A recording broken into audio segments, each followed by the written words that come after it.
आज हम बात करेंगे आयतुल्लाह खुमैनी और ईरान, इजराइल और अमेरिका युद्ध के बाद सीज फायर, लीबिया के मुअम्मर गद्दाफी और इराक के सद्दाम हुसैन की दो ऐसे नेताओं की जिन्होंने कुछ लोग राष्ट्रवादी हीरो मानते हैं तो कुछ लोग तानाशाह, लेकिन सिर्फ उनका कहानी नहीं, यह सिर्फ कहानी सीरिया, लेबनान, फिलिस्तीन, जॉर्डन, सऊदी अरब और यहाँ तक कि वियतनाम और अफगानिस्तान की, जहाँ अमेरिका और इजराइल ने अपनी हितों के लिए खेल खेल में वेस्ट बैंक, यरूशलेम के प्राचीन इतिहासों से लेकर आज तक की जमीनी हक या तेल, शक्ति और साम्राज्यवाद की भूखा था। लीबिया के नेता मुअम्मर गद्दाफी को सत्ता से हटाने में अमेरिका और ब्रिटेन जैसे पश्चिमी देशों की भूमिका थे। 2011 में नाटो के नेतृत्व में हवाई हमला और जमीनी हस्तक्षेप ने गद्दाफी शासन को कमजोर किया, जिसके बाद विद्रोहियों ने उन्हें मार डाला।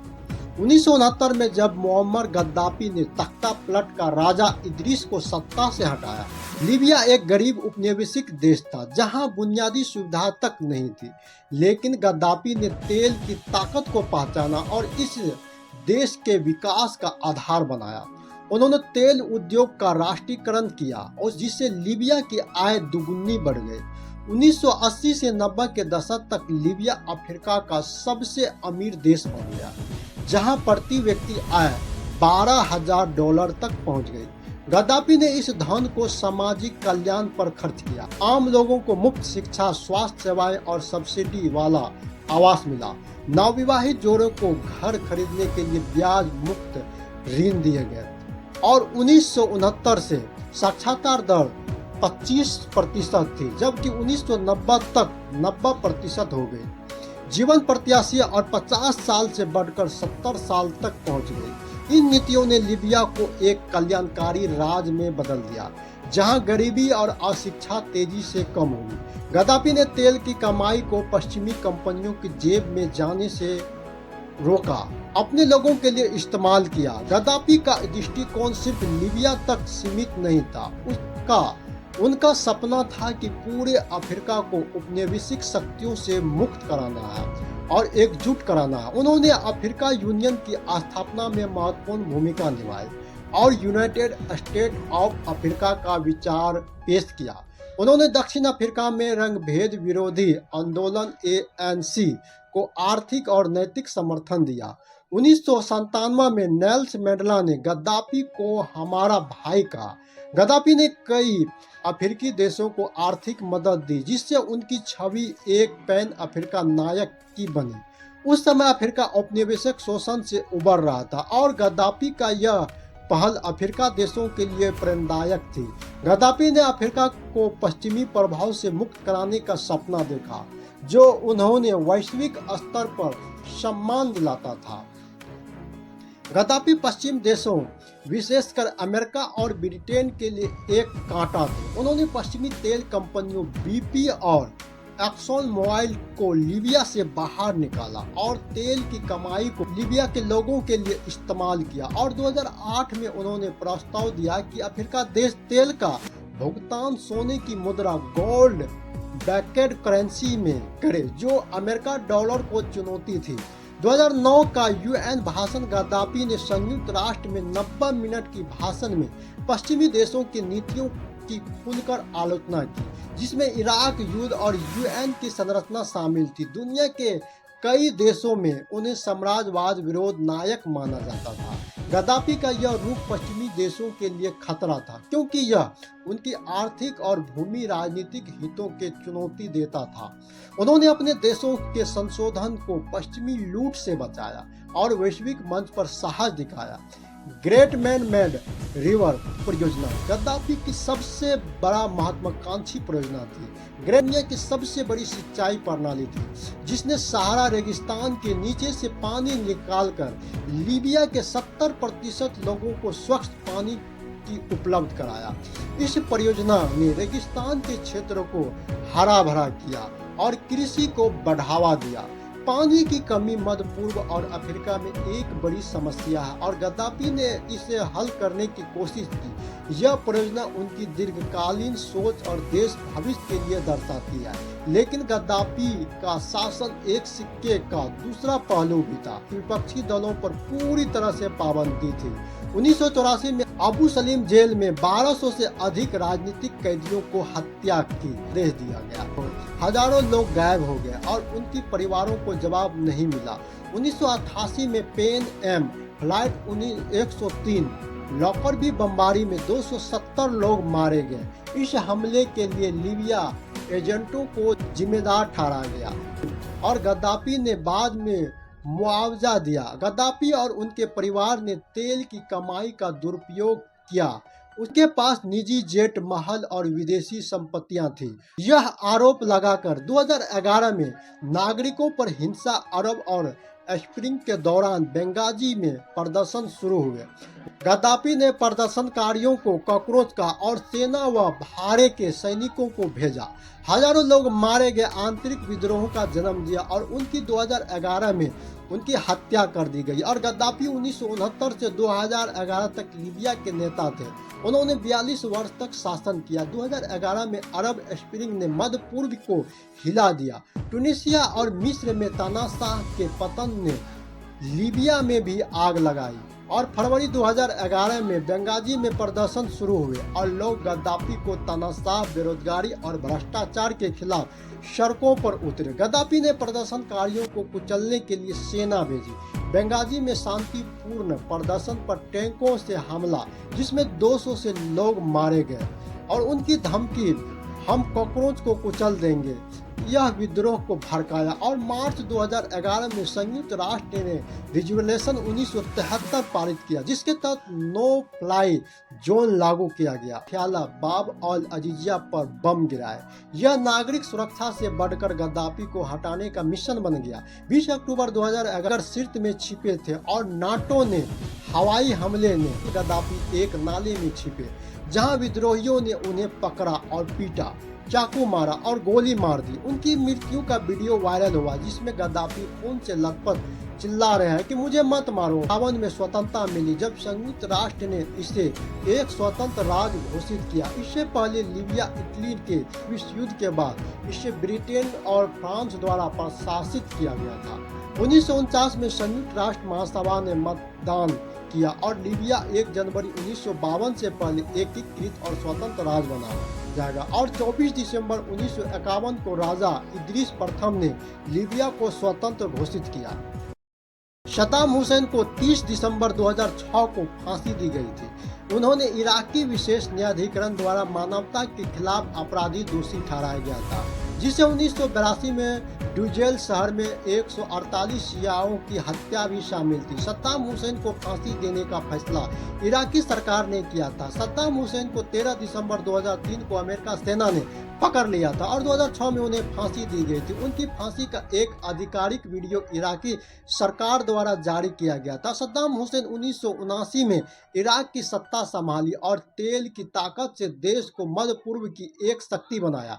1970 के दशक में तेल उद्योग का राष्ट्रीयकरण किया, जिसमें 1980 के इराक की प्रति व्यक्ति आय 3900 हो गई। मध्य पूर्व में सबसे ज्यादा मुफ्त शिक्षा, स्वास्थ्य सेवाएं और सब्सिडी वाला भोजन प्रदान किया। बगदाद में आधुनिक अस्पताल और स्कूल और विश्वविद्यालय बने और साक्षरता दर 1970 में 30% से बढ़कर 1980 में 80% हो गई। उस समय इराक एक विकासशील देश था और सद्दाम की नीतियां ने मध्य वर्ग की मजबूती किया। इन नीतियों ने इराक को आर्थिक और सामाजिक रूप से समृद्ध बनाया।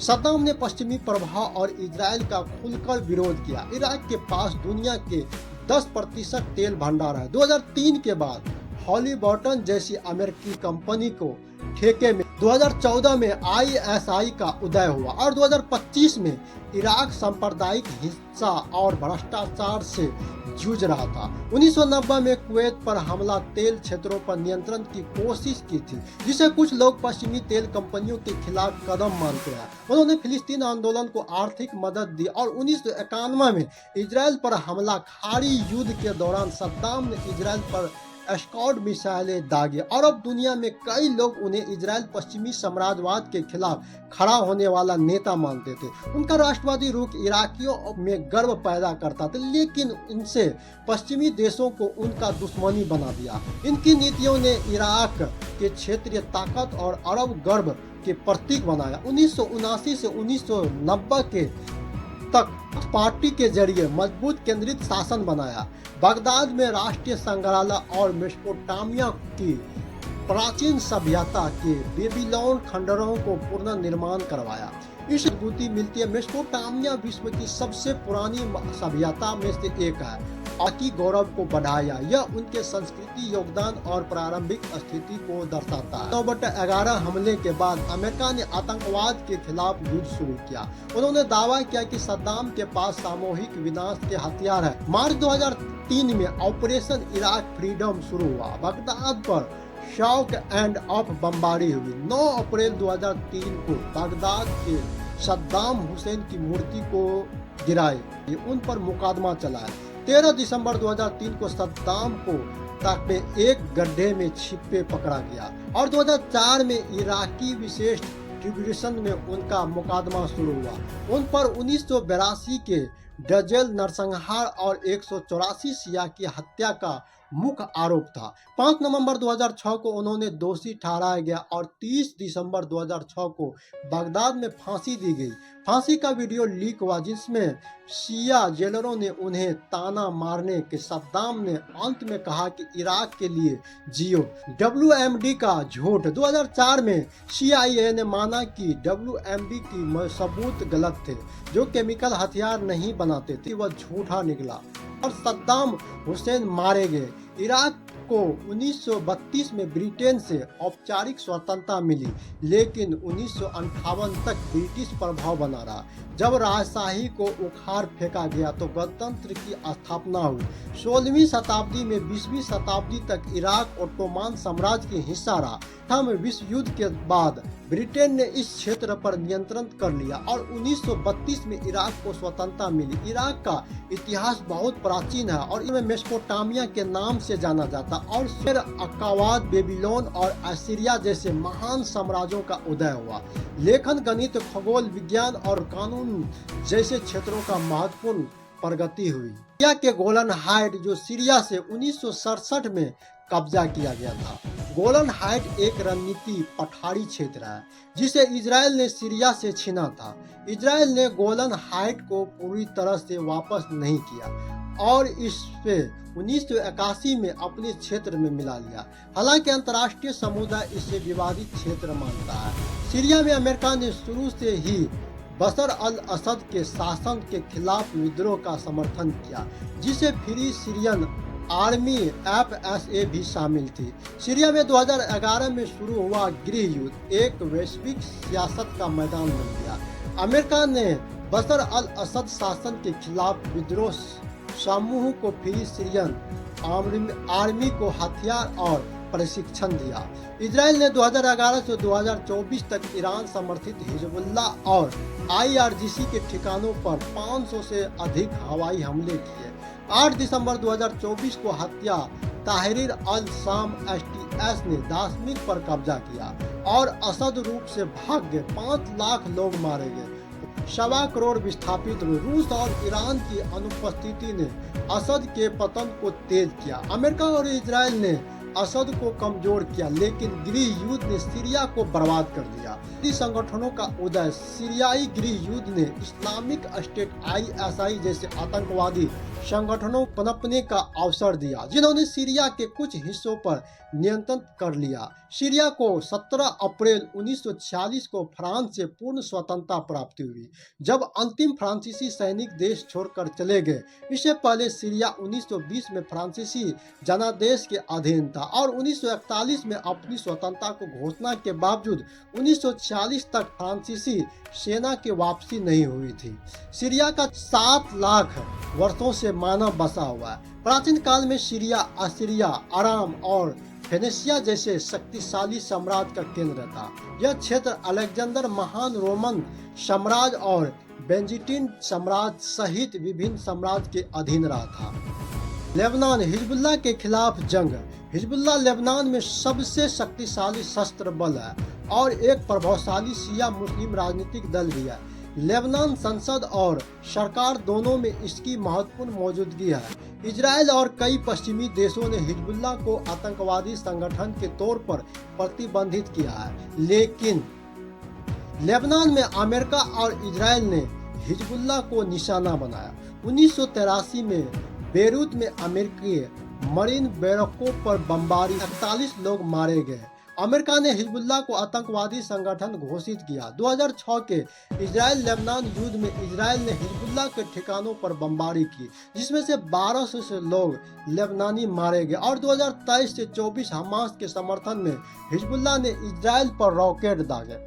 जवाब में इजराइल ने 2024 में हिजबुल्लाह के नेता हसन नसरुल्लाह को बेरूत में मार डाला और दक्षिणी लेबनान 25 गांवों को खाली करवाया। हिजबुल्लाह का कमजोर हुआ, लेकिन लेबनान में आर्थिक संकट, 90% आबादी गरीबी रेखा से नीचे और अस्थिरता बढ़ी है।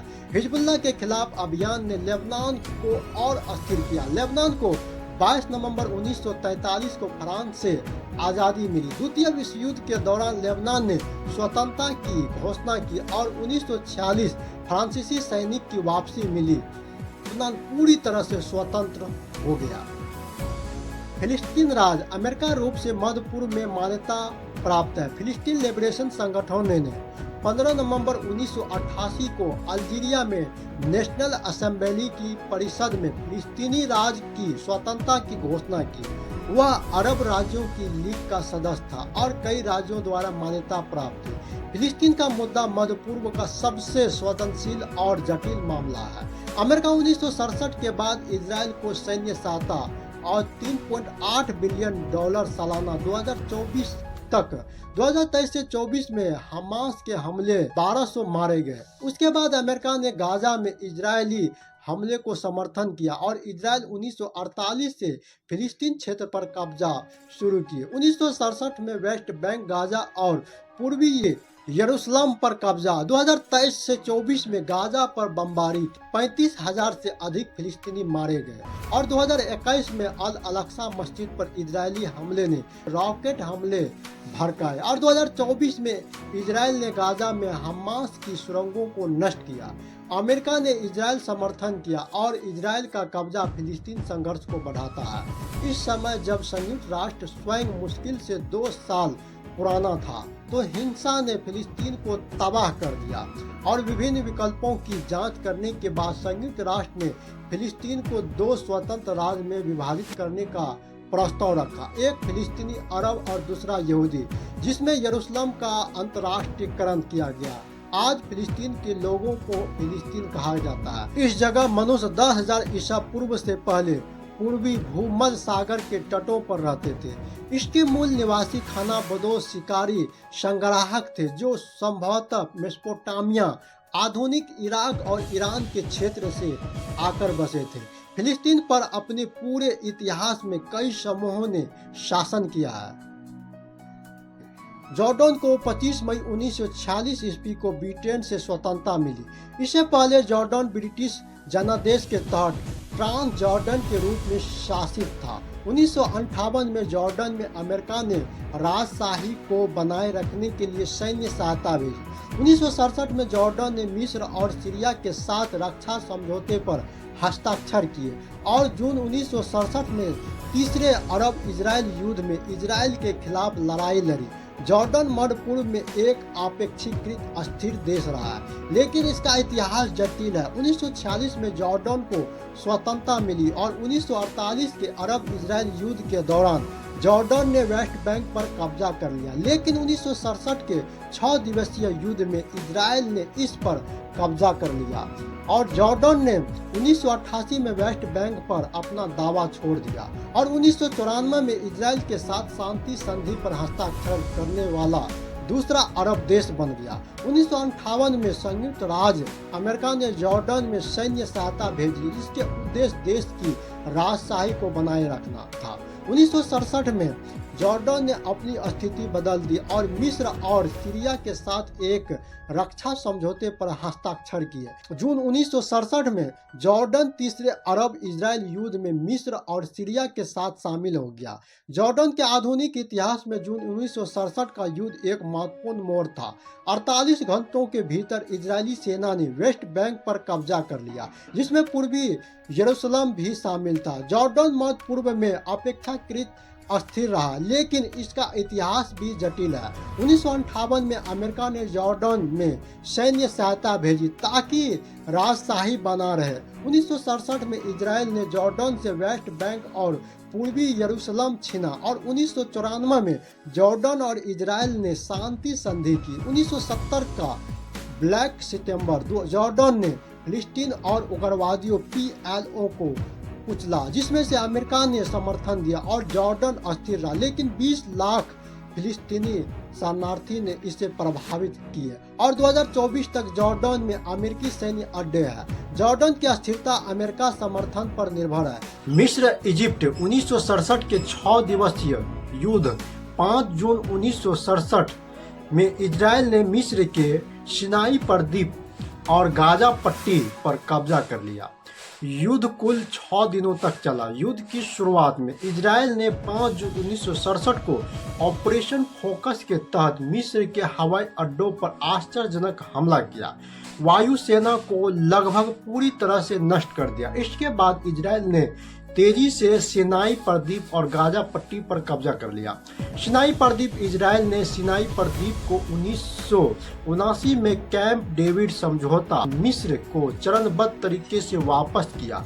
यह प्रक्रिया 1982 में पूरी हुई, जब इजराइल ने सिनाई प्रद्वीप से अपनी सेना और बस्तियां पूरी तरह से हटा लिया। तो गाजा पट्टी इजराइल ने 2005 में गाजा पट्टी से अपनी सेना और यहूदी बस्तियों को एक तरफा रूप से हटा लिया, लेकिन वहां अभी भी सीमा नियंत्रण और हवाई क्षेत्र पर उसका प्रभाव है। इस शर्त पर उसको वापस किया गया था, जो फिलिस्तीन के साथ करे उसमें आप कुछ भी बोल नहीं सकते हैं, काट सकते हैं, मार सकते, कुछ भी करे आप नहीं बोल सकते हैं, क्योंकि वह शर्त मान चुका था और हस्ताक्षर भी करवा चुके थे।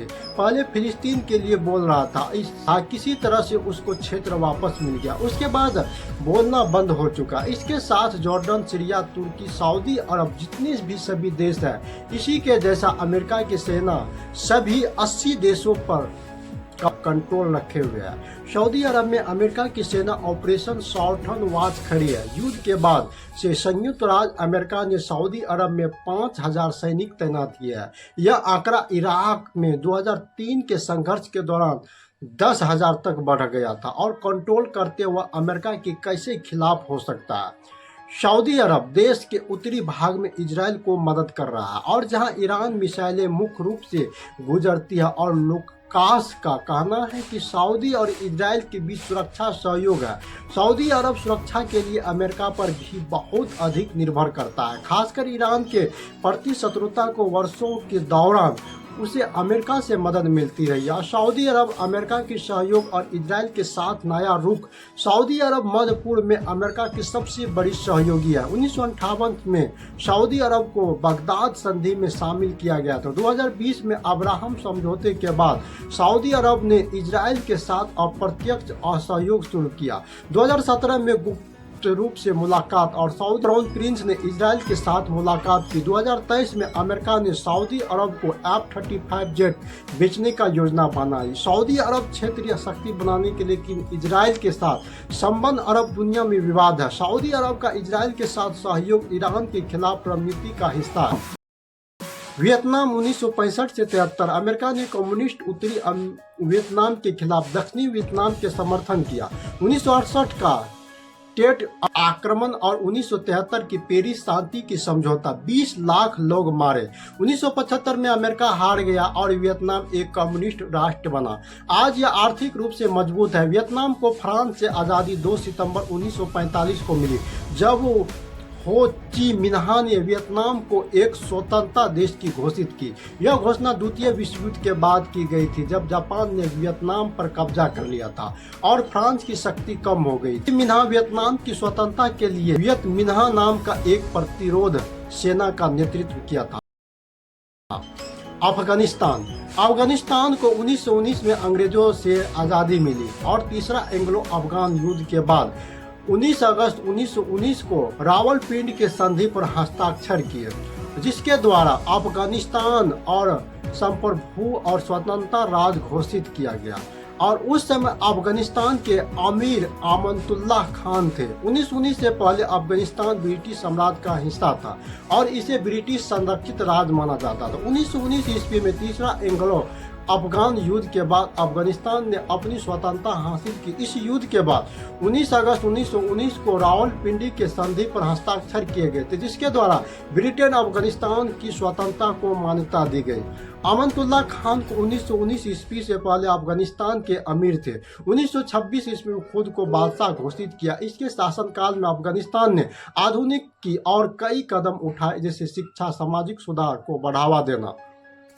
1973 में अमानतुल्लाह खान को उनके भतीजे मोहम्मद दाऊद खान ने उखाड़ फेंका। उन्होंने अफगानिस्तान गणराज्य की स्थापना की। 1978 में एक और तख्ता पलट हुआ, जिसमें अफगानिस्तान में एक कम्युनिस्ट सरकार की स्थापना हुई। इसके बाद अफगानिस्तान में गृह युद्ध शुरू हो गया, जिसमें सोवियत संघ ने भी हस्तक्षेप किया। 1996 में तालिबान ने देश के अधिकांश हिस्से पर नियंत्रित कर लिया था और 2001 में अमेरिका के नेतृत्व में एक अंतर्राष्ट्रीय गठबंधन ने तालिबान को सत्ता से हटा दिया। 2021 में तालिबान ने फिर से अफगानिस्तान पर नियंत्रित कर लिया और आज अफगानिस्तान एक इस्लामिक अमीरात है, जिसका शासन तालिबान के हाथों में है। अफगानिस्तान 2001 से 2021 तक 9/11 हमले के बाद अमेरिका ने तालिबान को हटाया और 2001 में काबुल पर बमबारी, 2021 में तालिबान की कब्जा, तालिबान का शासन और अस्थिरता बनी हुई है। 1948 में 14 मई को इजराइल ने अपनी स्वतंत्रता की घोषणा की। यह घोषणा ब्रिटिश शासन की आज़ादी के बाद की गई थी और इसके तुरंत बाद पड़ोसी अरब देश में इजराइल पर हमला कर दिया, जिससे 1948 के अरब इजराइल युद्ध शुरू हो गया। और 14 मई 1948 को इजराइल द्वारा अपनी स्वतंत्रता घोषणा करने के बाद अरब वालों ने फिलिस्तीन अरबों के साथ मिलकर पूर्वी फिलिस्तीन शासन देश में क्षेत्र पर हमला कर लिया। 14 मई की पूर्वी संध्या पर अरबों ने तेल अवीव पर हमला किया और जिसके इजराइल ने विरोध किया। इस कार्रवाई के बाद लेबनान, सीरिया, इराक और मिस्र की अरबों सेना पूर्वी फिलिस्तीन और शासन ना देश पर आक्रमण किया। सऊदी अरब ने एक गठन भेजा और जो मिस्र की कमान के तहत लड़ा। ट्रांसजेंडर से ब्रिटिश और प्रशिक्षित और बलों अंततः घर्षण से हस्तक्षेप किया, लेकिन केवल उन क्षेत्रों में जिन्हें संयुक्त राष्ट्र विभाजन योजना और यरूशलेम को कॉम्पर्स और सेपरेटम के तहत अरब राज्य के हिस्से के रूप में नियमित किया गया था। 19वीं सदी के अंत में यहूदी राष्ट्र या जायोनीवाद का एक आंदोलन के रूप में उभरा और जिसके लक्ष्य एक यहूदी मातृभूमि की स्थापना करना था। प्रथम विश्व युद्ध के बाद फिलिस्तीन ब्रिटिश शासन के अधीन आ गया, जिसे ब्रिटिश और मैंडेट के रूप में जाना जाता है। द्वितीय विश्व युद्ध और हॉलोकॉस्ट के बाद यूरोपीय से यहूदी प्रवासियों की संख्या में वृद्धि हुई और जिससे इस क्षेत्र में तनाव बढ़ गया। 1947 में संयुक्त राष्ट्र और फिलिस्तीनी को यहूदी और अरब राज्यों को विभाजित करने का योजना प्रस्तावित की, जिसे अरबों ने खारिज कर दिया, लेकिन यहूदियों ने स्वीकार कर लिया। 14 मई 1948 को ब्रिटिश मैंडेट की समाप्ति से एक दिन पहले डेविड बिन और गुरियन 1979 में मिस्र और इजराइल की एक शांति संधि पर हस्तक्षेप किया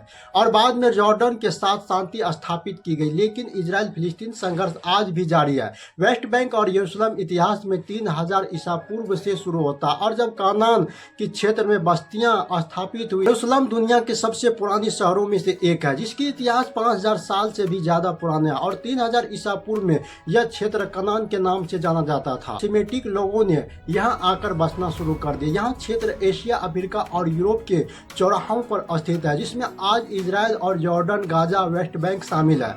यरूशलेम शहर का पहला उल्लेख मिस्र के ग्रंथों से लगभग 2000 ईसा पूर्व में रूसलिमुम के रूप में मिलता है और राजा डेविड उन्होंने 3000 साल पहले यरूशलेम को इजराइल की राजधानी बनाया। तब से यह शहर यहूदी लोगों के लिए एक महत्वपूर्ण केंद्र रहा है। पहला मंदिर हिब्रू बाइबिल के अनुसार प्राचीन काल में राजा सुलेमान के शासनकाल के दौरान पहला मंदिर यरूशलेम में बनाया गया था। वर्तमान स्थित वेस्ट बैंक जॉर्डन नदी के पश्चिमी स्थित में है। यह क्षेत्र 1967 से इजराइल के कब्जे में है। यरूशलेम 1967 से ये यरूशलेम पूरी तरह से इजराइल के शासन के अधीन है। पूर्वी यरूशलेम इसे 1949 से 1967 के बीच जॉर्डन द्वारा कब्जा कर लिया गया था और लेकिन बाद में इसे इजराइल ने अपने नियंत्रण में ले लिया। फिलिस्तीनी प्राधिकरण वेस्ट बैंक के अधिकांश फिलिस्तीनी निवासी फिलिस्तीनी प्राधिकरण के प्रशासनिक अधिकार क्षेत्र में आते हैं, लेकिन इसका कोई कार्यशील विधायिका नियंत्रित नहीं है। वेस्ट बैंक और यरूशलेम प्राचीन इतिहास से वर्तमान तक 3000 ईसा पूर्व वेस्ट बैंक और यरूशलेम कनान की हिस्सा था और जहां कनान की लोग रहते थे। यरूशलेम और जेबूस एक कनानी शहर था और 1550 और 1200 ईसा पूर्व में मिस्र के फिरौन जैसे रामेसेस द्वितीय का अप्रत्यक्ष प्रभाव और 1000 ईसा पूर्व में इजरायली राजा दाऊद ने यरूशलेम को राजधानी बनाया। वेस्ट बैंक इजराइल के सैन्य कब्जे में 1993 के ओस्लो समझौते के तहत क्षेत्र में ए 18%, बी 22% और सी 60% में बांटा। क्षेत्र सी में 7 लाख इजरायली बस्तियां हैं और 2024 में इजराइल ने 3000 नई बस्तियां मंजूर की, जिसे यूएन ने अवैध माना है। यरूशलेम 1967 से इजराइल का कब्जा 1980 में इजराइल ने इसे अपनी अविभाजित राजधानी घोषित किया, लेकिन यूएन ने इसे अवैध मानता है। 2017 में अमेरिका ने यरूशलेम को इजराइल की राजधानी माना। जॉर्डन के पास अल अक्सा मस्जिद की धार्मिक संरक्षकता है और वेस्ट बैंक और यरूशलेम पर इजराइल का कब्जा फिलिस्तीनी स्वतंत्रता के लिए सबसे बड़ी बाधा है। कैसे आयतुल्लाह खोमेनी ने अमेरिका, इजराइल और ब्रिटेन को घुटने टेकने पर मजबूर कर दिया। इजराइल के लोगों ने जो कभी किसी से नहीं डरता था और 1970 से अभी तक लगभग 55 साल से उसके देश में कोई बड़ा हमला नहीं हुआ था, यहाँ तक कि दूसरे देश को बर्बाद कर चुका था। इजराइल पूरी दुनिया में धौंस जमाते थे। मेरे देश में एक भी परिंदा पर नहीं मार सकता है क्योंकि उसके पास डिफेंस सिस्टम और बंकर जैसे प्रोटेक्ट सुरक्षा कवच है। दुनिया में कोई भी देश उस पर आसानी से हमला नहीं कर सकता। जो ईरान की मिसाइल उससे रक्षा कवच को तोड़ते हुए इजराइल के तेल अवीव में जाकर गिरा और उसका तेल सारा निकाल दिया कि उसे गाजा बना दिया। पूरी दुनिया के सामने रोने लगा और ऐसा हल कर दिया कि दुनिया देखती रहेगी। हमास और हिजबुल्लाह के रॉकेट नहीं है जो उसकी सुरक्षा कवच को ऊपर से डिफ्यूज कर देता था और खत्म कर देता, उसको मार गिराता था। यहाँ तो ईरान की मिसाइल है जो उसको मारना नामुमकिन है। कवच ने 10 मिसाइलों में से 2 या 3 को गिराते थे, बाकी सभी उसके तेल अवीव और यह पूरी इजराइल शहर में गिरती पूरी तबाही मचाते थे।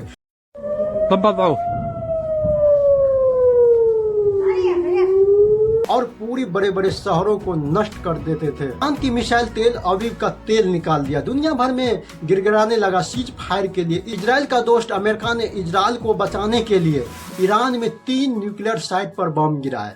अमेरिका ने B-2 बम्बर वर्षकों के इस्तेमाल करके फोर्डो में परमाणु स्थल पर हमला किया, जहां बंकर बस्टर बम गिराए और सेफोर्डो, नातांज और इस्फाहान। फोर्डो तेहरान से 100 किलोमीटर दूर कोम शहर के पास पहाड़ों के नीचे बने हैं, यूरेनियम संवर्धन के लिए महत्वपूर्ण।